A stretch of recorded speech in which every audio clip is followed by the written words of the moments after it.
Allegiance to the flag will be led by Bob Thorpe. Please join me in the Pledge of Allegiance. I pledge allegiance to the flag of the United States of America, and to the republic for which it stands, one nation, under God, indivisible, with liberty and justice for all. Are there any points of personal privilege? Representative Thorpe. Thank you very much, Speaker Pro Tem. I would like a point of personal privilege to introduce a guest on the floor. Please proceed. Thank you, sir. Members, it is my distinct honor to introduce my guest, Eric Thomas. When Eric was a cadet in the United States Air Force Academy, he demonstrated great moral courage and wisdom beyond his years.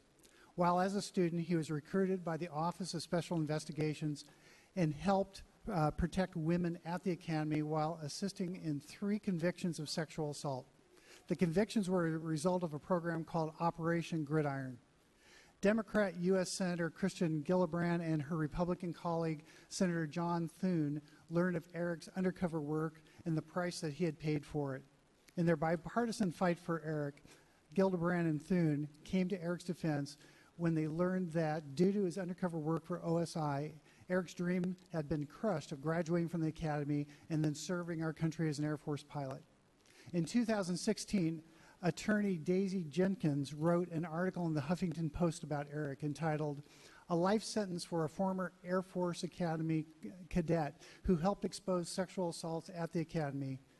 We can't let that happen. I agree. We cannot let this stand unchallenged.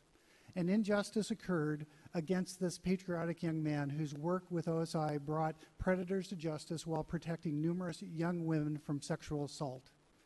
According to Jenkins, OSI Special Agent Brandon Enos believed that Operation Gridiron had given victims greater trust in the system, making them feel more confident about coming forward. Isn't it ironic that as victims of sexual assault gain more faith in the system because of the work of people like Eric, it was that same system that eventually betrayed him?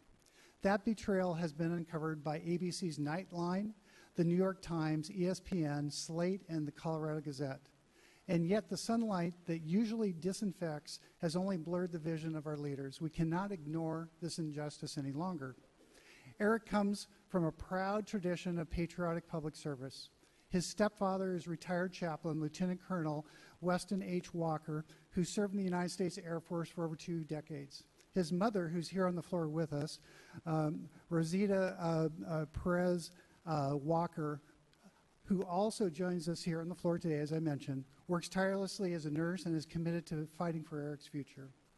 I asked my colleagues to join me in a bipartisan effort to sign a letter calling on the U.S. Secretary of Defense General James Mattis and the U.S. Secretary of the Air Force Heather Wilson to investigate and restore Eric to his rightful place where he can graduate from the United States Air Force Academy and continue to serve his country as an airman.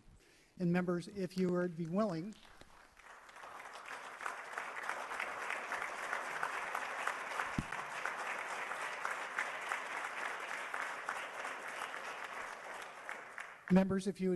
I sent all of you an email with the letter, so you can check your email. Just respond to me if you'd like to have your name included on the letter to the Secretary of Defense. I also have a copy of the letter here if anyone would like to review it, and I can check off your name if you'd like your name included in the letter. And thank you very much.